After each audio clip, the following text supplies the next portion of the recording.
Hello everyone, I'm Ian Marquand. As the summer of 1998 wound down, there was concern that prolonged hot, dry weather could produce a significant forest fire season in Montana. As things turned out, the danger passed relatively quickly, but late August did become a smoky period in parts of the state. Of course, the 1998 fire season was nothing like what Montanans had seen 10 years before in 1988. That year brought a blazing hot spring and summer, and some of the largest and most destructive wildfires in decades. Fires near Helena, in the Bob Marshall Wilderness Complex, in Glacier National Park, and in the northwest corner of Montana. 1988, of course, also brought the fires of Yellowstone National Park, which burned more than 1 million acres of land there. The stories included in this half hour are not about Yellowstone. Instead, they are about fires which burned within the state of Montana and which were important in their own right.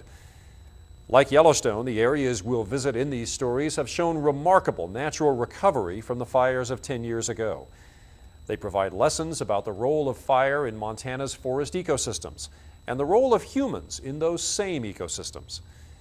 We begin with a fire that began inside a wilderness area but eventually grew to be a monster that swept over public and private property far from its place of origin. Its name was Canyon Creek.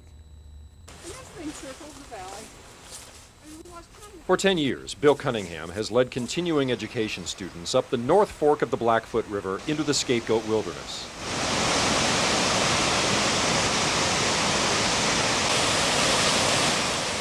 And for 10 years, he's told the story of seeing the Canyon Creek wildfires start with a bolt of lightning. I was on a backcountry trip with Missoula-based outfitter Smoke Elser. There were 12 of us in the party, and this was late June, like I say, June 25th, and the entire month of June had been dry. It was just like a tinderbox back here. I remember riding along the trail, going up the North Fork, just right through this country where we are right now, and billows of dust were coming up from the horses. We then moved our camp up to the mouth of Canyon Creek, which is about 4 miles up this drainage from where we are right now. We set up camp and had dinner and put up the cooking fly, and that evening, not too long before dark, all of a sudden the sky turned dark and you could feel the mounting tension of an impending storm. You could literally feel the electricity in the air. And all of a sudden we began to see sheet lightning off in the distance and a few scattered rain showers, and the wind was picking up, and by gosh, we knew that, hooray, we're finally going to get a weather change. We're finally going to get away from this incredibly dry June that we had been experiencing up to this point. And so 3 of us, including Smoke and myself, were under the cooking fly, watching the dramatic beginning of what we knew would be a major lightning storm. And we were right next to a deep, dark, black body of water right below a cliff nearby that the local outfitters call the Devil's Bathtub. And I suppose because it's almost a satanic, black, sort of mysterious pool of water that it was given that name. And so here we are, close to the Devil's Bathtub at the mouth of Canyon Creek, a little ridge off above us, and all of a sudden, a vertical bolt of lightning emanated from the sky straight down, hit a big old Douglas fir snag, and it erupted into a ball of fire. It was really dramatic, and we looked at this hardly believing our eyes. And then at that point, flames came up a little bit, we saw some smoke, and then it began to just downpour. A drenching, heavy, hard-hitting rain that just pounded the ground. And we thought, well, that's going to be a short-lived fire. That ain't going to go nowhere. So I scampered up there. It was, as I mentioned, right before dark. Got up on the ridge, looked it over. It looked like about a quarter of an acre was burning. It was well confined in a notch on 3 sides by rock. And just over this ridge from where we were camped, only about a quarter mile from our camp. So I was a little concerned that the fire might possibly spread and move toward our camp, even though it was raining really hard at that time. Next morning, we could hardly believe our eyes. We looked up on the ridge, and there it was, the smoke curling right up there, even though the rain had just lifted. For more than 2 months, the Canyon Creek fire was allowed to burn within the Scapegoat and within its fire prescription. But in early September, a freak wind event turned it into a firestorm, which would blacken 250,000 acres of public and private land. 2 weeks after rain and snow extinguished the Canyon Creek blaze, Cunningham returned to this country and found life already beginning again. Here and there we saw little green sprouts coming up. We saw some aspen sprouts, clone sprouts beginning to just sort of poke up through the otherwise burned out soil. Retired schoolteacher Al Lubeck of Butte was with Cunningham on that trip. Lubeck has been coming into the North Fork for more than 40 years. And although the scale of the Canyon Creek fire bothered him in 1988, he believed it could do this country good. And now, 10 years after the blaze, he sees the good that has been done.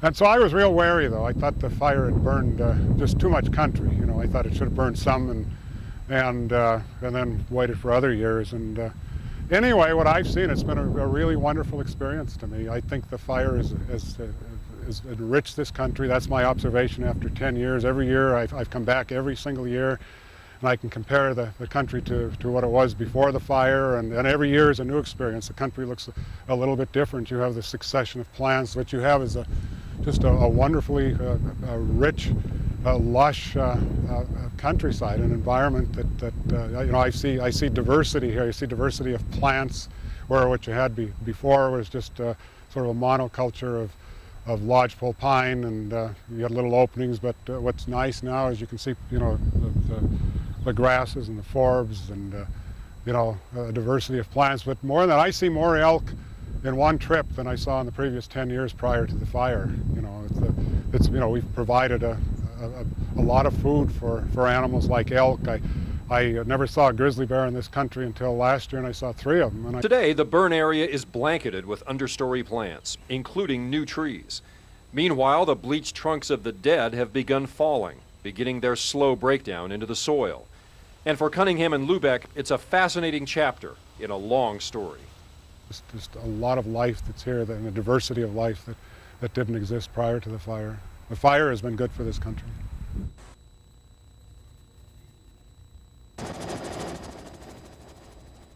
When it began in late June of 1988, the Canyon Creek fire was viewed as a purely natural and beneficial event within the Scapegoat Wilderness. But the longer the hot summer went on, the more worrisome the fire became. In late August, it crossed the Continental Divide, then crossed the wilderness boundary, expanding to some 60,000 acres. For the last 10 years, Bill Cunningham has led continuing education students along the fire's path and told them about the events of September 6th and 7th, when Canyon Creek became a nightmare. The jet stream swooped right through this country and caused a tornado-like winds, 50 to 100 mile an hour winds in places. The fire spread an additional 180,000 acres within the short span of only 6 hours. The fire burned within 9 miles of Augusta, consuming hayfields and ranch outbuildings, killing cattle, injuring firefighters, and forcing 125 people to be evacuated. Within days, hundreds of soldiers from Fort Lewis, Washington had arrived to fight the blaze. We went through a comprehensive day led by them, by the crew bosses, where they linked up with each of their people and went through, our people, and went through the actual training, went through the protective shelters, showed them some video films, some real hands-on training for a full day. Ironically, just before the soldiers arrived, snow and rain came to the Augusta area, forcing the evacuation of some high country firefighters. By September 17th, the fire had been doused, the soldiers were ready to depart, and the price tag of suppression had reached some $7 million after one of the most dramatic 10-day periods in Montana firefighting history.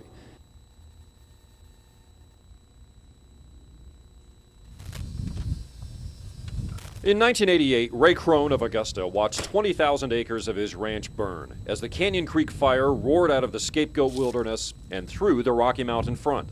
And it's a terrible thing to see. The night the fire broke out and I finally found out about it, I came up here, tried to get the cattle out of here. We had in this whole area here 1,000 cows and calves right in the path of this fire.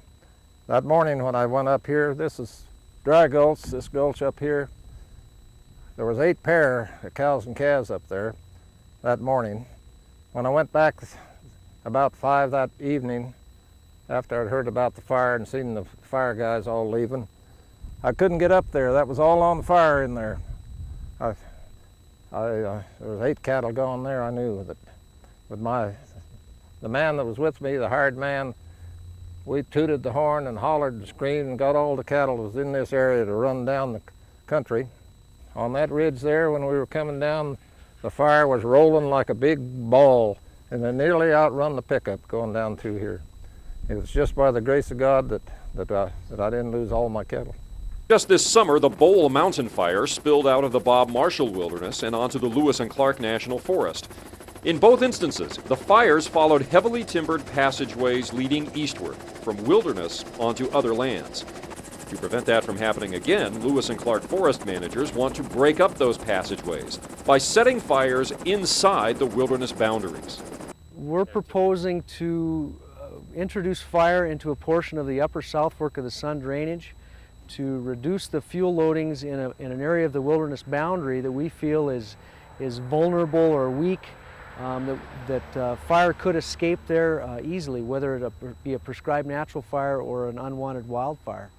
So we're proposing to introduce fire into that area to reduce the fuel loadings along that boundary so that we can allow wilderness fires to take their more natural role within the wilderness area there. The forest has chosen the Scapegoat for its first wilderness fire project. McBratney says the idea is to burn west-facing slopes to create breaks in forest fuels.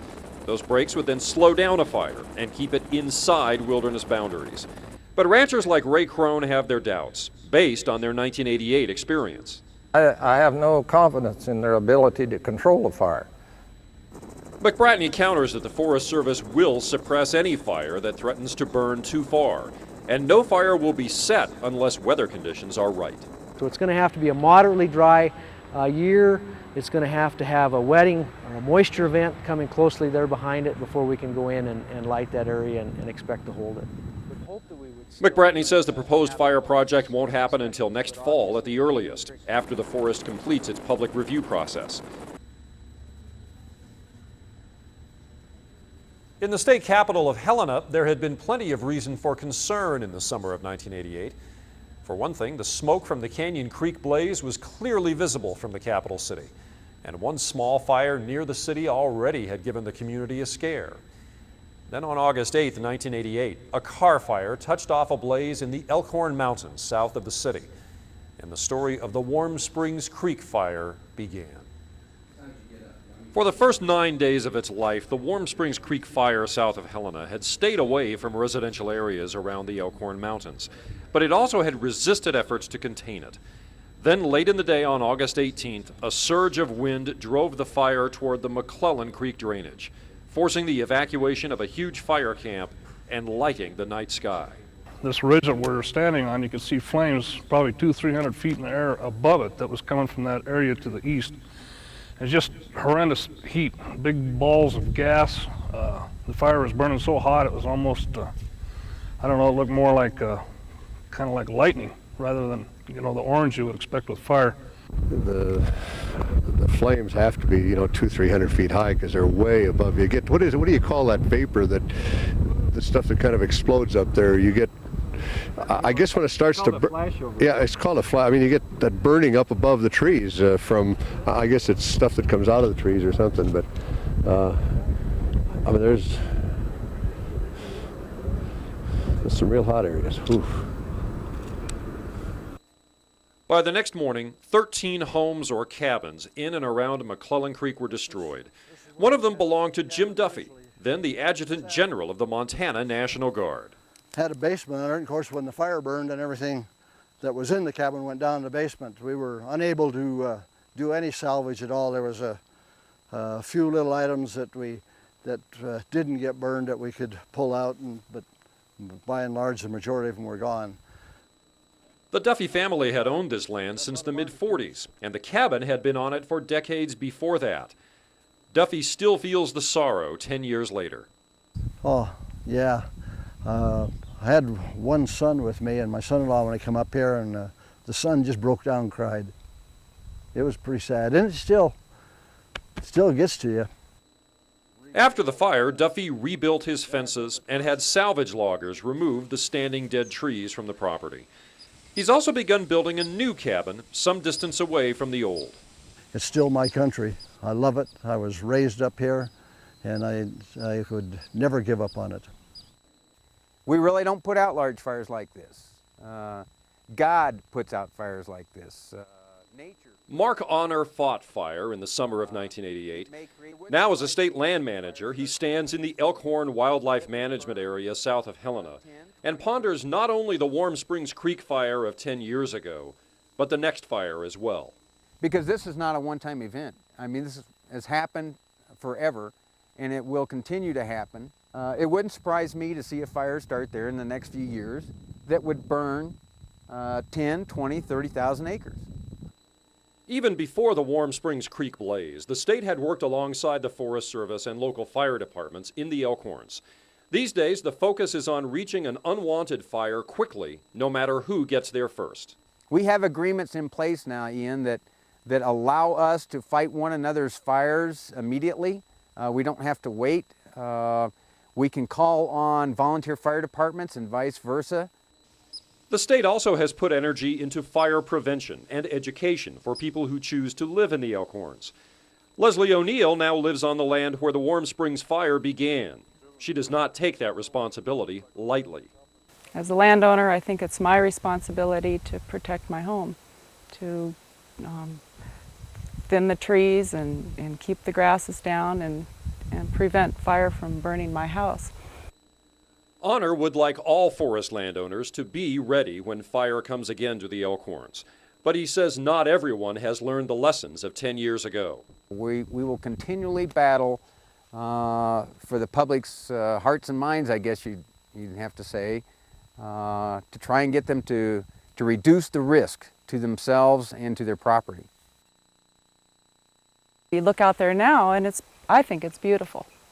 Leslie O'Neill walked in the Elkhorn Mountains before a car fire touched off a blaze that roared through here in 1988. She's still here, and in the years following the Warm Springs Creek fire, she's kept a visual record of the changing landscape. And those higher elevations where the rains came the next spring and washed away the soil, and it was just sterilized. There was rock and dust, and that was it. And then you go back the next year and there are a few little plants coming up, and pretty soon it looks like somebody's rock garden.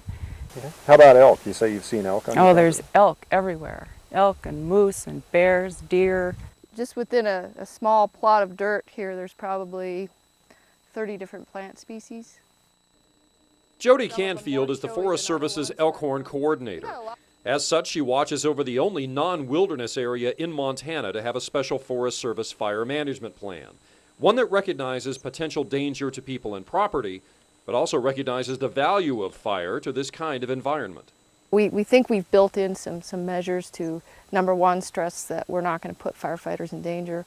Number two, we're not going to throw the kitchen sink or write a blank check when we fight fire. We're going to fight fire more cost effectively. And then if we get conditions up here in certain portions of the Elkhorns where we can accomplish resource objectives, then we'll try to do that. Canfield says another fire might help consume the remaining dead timber in the Elkhorns, or reduce the crowded new growth of lodgepole pine. New changes for a place where change is part of life. It's neither good nor bad, it's interesting.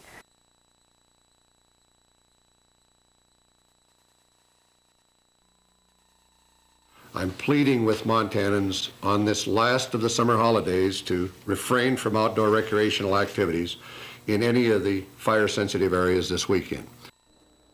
Just how bad was the 1988 fire season? Bad enough for Governor Ted Schwinden to interfere in Montanans' cherished outdoor recreation. With the Labor Day weekend approaching and with huge fires burning across the state, Schwinden asked Montana's Fish and Game Commission for drastic action. On August 31st, the commission agreed to postpone the state's September hunting season. We weighed the costs of restricting recreation on this last summer holiday weekend against the costs of possible human loss of life and property caused by additional fires. As expected, the decision provoked an immediate and angry response, especially from non-residents whose long-scheduled Montana hunts suddenly became moot. Schwinden himself took to the phone to argue his case. It simply did not make sense to actually encourage 40,000 hunters to go out into the wilds over that weekend. 1 week later, Schwinden issued an even broader order, joining with the Forest Service and the Bureau of Land Management to close state and federal lands to recreation. Schwinden lifted the statewide ban on September 12th after rain and snow fell in the state. The early fall hunting season began, but state officials cautioned that another ban could go into effect if hot, dry conditions returned. They did not, and the statewide prohibition of outdoor activity in 1988 remains a unique moment in state resource management.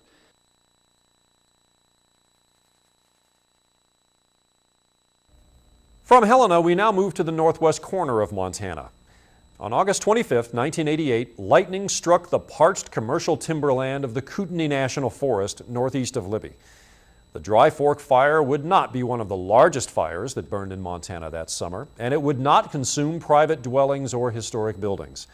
However, it would be one of the few fires to burn on commercial timberland, and 10 years later, it still offers challenges to timber managers. By late August, the 1988 fire season already was on track to be intense, expensive, and destructive. From Yellowstone Park to Helena, from Phillipsburg to the Bob Marshall Complex, fire was scorching hundreds of thousands of acres of mostly public land.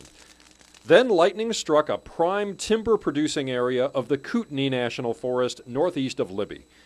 The mountain pine beetle already had turned much of this area red with dead or dying trees. And in the brutal summer heat, the fire crowned easily. And within hours, another potential monster was unleashed.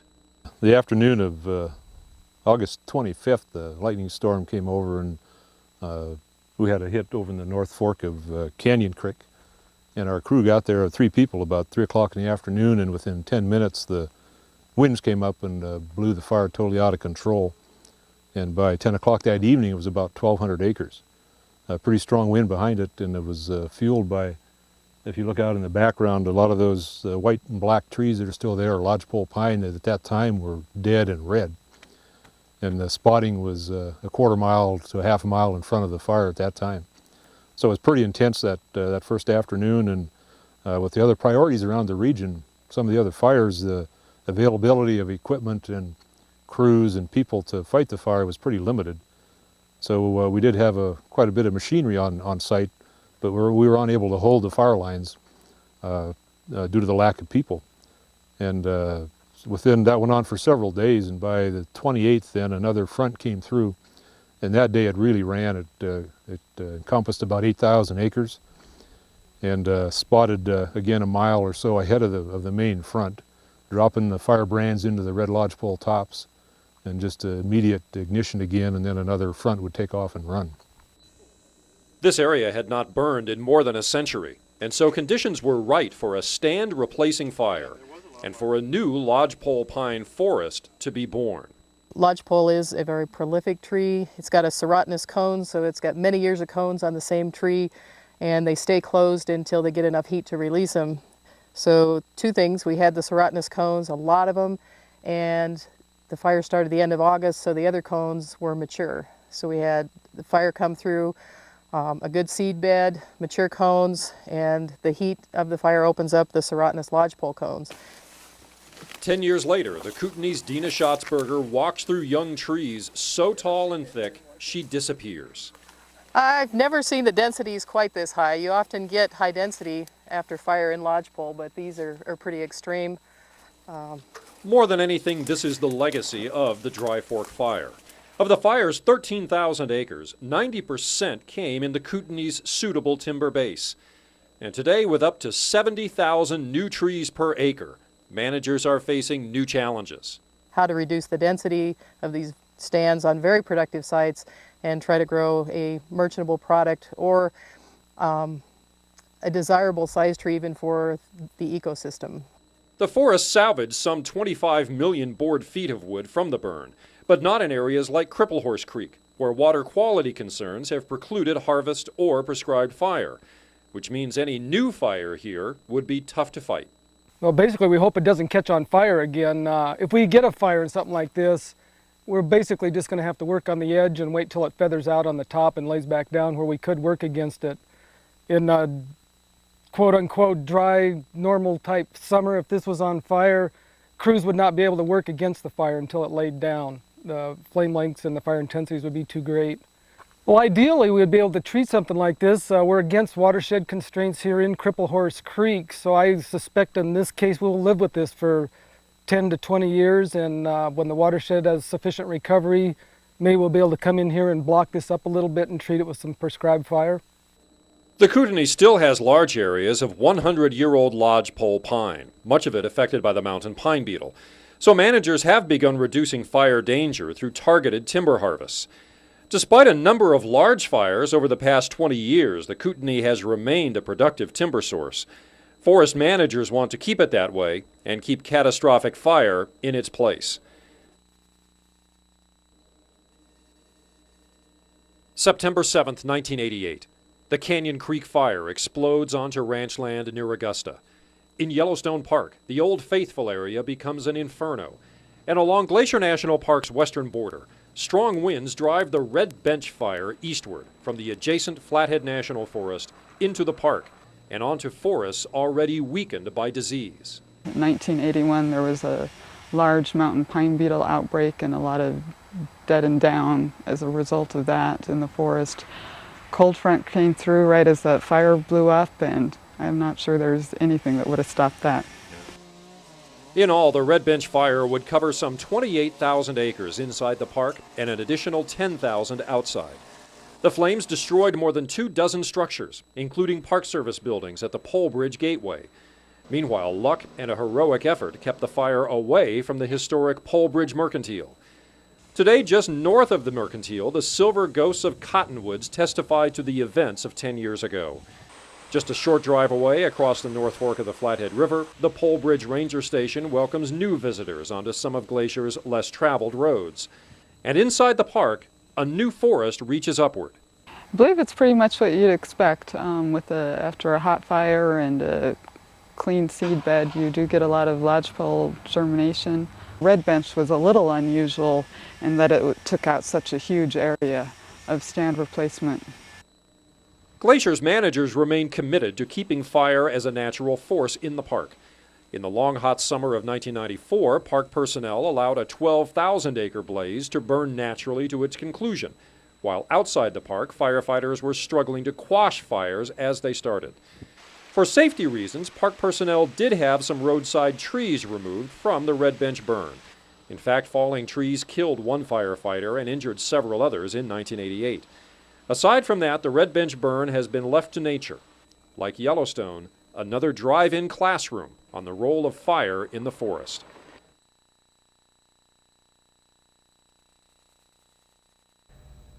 That's our look back at the 1988 fire season and about the changes that have occurred in the 10 years since. Admittedly, not everyone will have the same viewpoint about how the land has recovered in the past decade. And we know there are those who wish the fires had never come to their particular part of Montana. But even so, one must admire the ability of nature to heal areas so profoundly affected by disturbance. Change is constant in the natural world, even when it comes slowly. Meanwhile, the people who manage Montana's forests still grapple with the role of fire and human activity in the landscape. And as we've shown, challenges remain. I'm Marquand. Have a great day and a great week.